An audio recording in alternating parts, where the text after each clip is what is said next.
Sister की शादी के टाइम पे स्टेज पे कहा था कि अब मेरी दोनों बहनों की शादी हो गई है, अब मैं घर किसके लिए आऊँगा। तो शायद उसको इंट्यूशन हो गई होगी या कुछ।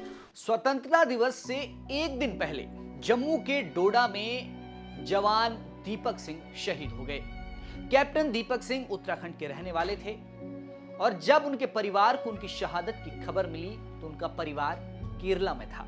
वहीं दीपक सिंह जब आखिरी बार घर आए थे अपनी बहन की शादी में, तो उन्होंने मंच से कहा था कि मेरी दोनों बहनों की शादी हो गई है, अब मैं घर किसके लिए आऊंगा।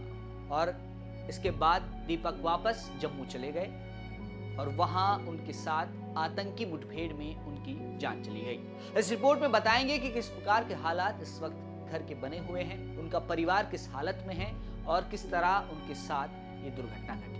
नमस्कार, आप देख रहे हैं उत्तराखंड तक, मैं हूं आपके साथ विजय। पूरा देश स्वतंत्रता दिवस के जश्न में डूबा हुआ है। वहीं कैप्टन दीपक सिंह का परिवार गम में डूब चुका है, क्योंकि स्वतंत्रता दिवस से एक दिन पहले यानी 14 अगस्त को कैप्टन दीपक सिंह जम्मू में आतंकी मुठभेड़ में शहीद हो गए। दीपक सिंह 25 साल के थे और आखिरी बार वो 3 महीने पहले घर आए थे जब उनकी बहन की शादी थी।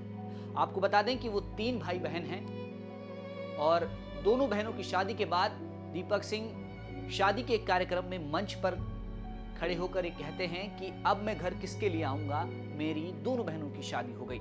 ऐसे में दीपक की मां रोकर कहती है कि बेटा हम हैं तो, लेकिन शायद नियति को कुछ और मंजूर था।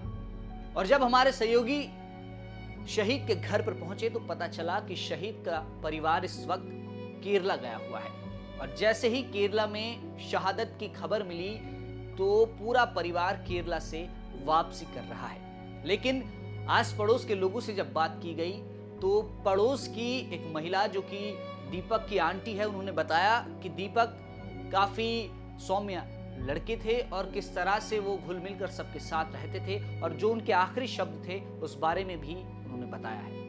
खुश मिजाज और लास्ट के उसके जो अल्फाज हैं वो मुझे याद आ रहे हैं। उसने अपनी सिस्टर की शादी के टाइम पे स्टेज पे कहा था कि अब मेरी दोनों बहनों की शादी हो गई है, अब मैं घर किसके लिए आऊँगा। तो शायद उसको इंट्यूशन हो गई होगी या कुछ होना रहा होगा। तो मुझे आज पूरा उसका वो सीन याद आ रहा कि उसने कैसे कैसे कहा था। तो मतलब हम इमेजिन भी नहीं कर सकते, हमें तो ऐसा लग रहा है हमारा ही बच्चा था वो। तो और अब मेरी फ्रेंड को तो शायद अभी पता भी नहीं है इस बात का। एक माँ के लिए जीवन में जो सबसे बड़ी दुखद घटना होती है वो शायद यही होती है। अपने बच्चे के लिए माँ क्या क्या कर लेती है, मतलब सोच के ही मुझे बहुत अजीब सा लग रहा है। और मैं आज आप लोगों को मतलब एक अच्छी बात होती ना तो मैं बड़ी गर्व से बताती।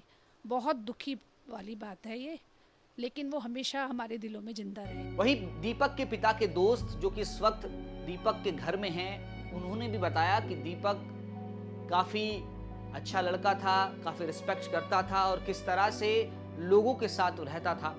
लेकिन 3 महीने पहले जब आखिरी मुलाकात हुई थी तो उन्हें पता नहीं था कि ये परिवार और दोस्तों के साथ दीपक की आखिरी मुलाकात है। उनसे जब फ़ोन पे वार्ता की इस दुखद घटना की तो उन्होंने मुझे बताया कि हम केरल में हैं, केरल से हम दिल्ली आएंगे रात को और दिल्ली से कार से यहाँ देहरादून पहुँच जाएंगे। तो अभी वो लोग यहाँ पर नहीं हैं और हमें भी 2-3 बजे रात तक का इंतज़ार रहेगा कि वो लोग पहुँच जाएंगे। उनका लड़का बहुत होनहार और योग्य लड़का था, लेकिन भगवान को और जो भी देश के लिए जितने भी वीर सपूत कुर्बान हो जाते हैं उन्हीं में ये लड़का था। और अब हम लोग केवल श्रद्धांजलि दे सकते हैं। डोडा में आतंकी हमले में दीपक शहीद हुए। कैप्टन के रैंक पे थे, कैप्टन की पोस्ट पे थे वो।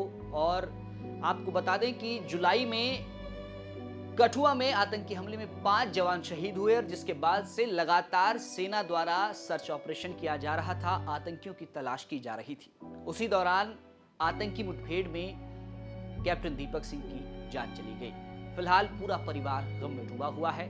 दूसरी ओर देश स्वतंत्रता दिवस का जश्न मना रहा है। ये तमाम जानकारी जुटाई थी देहरादून से हमारे सहयोगी अंकित शर्मा ने। फिलहाल के लिए इतना ही। आप देखते रहें उत्तराखंड।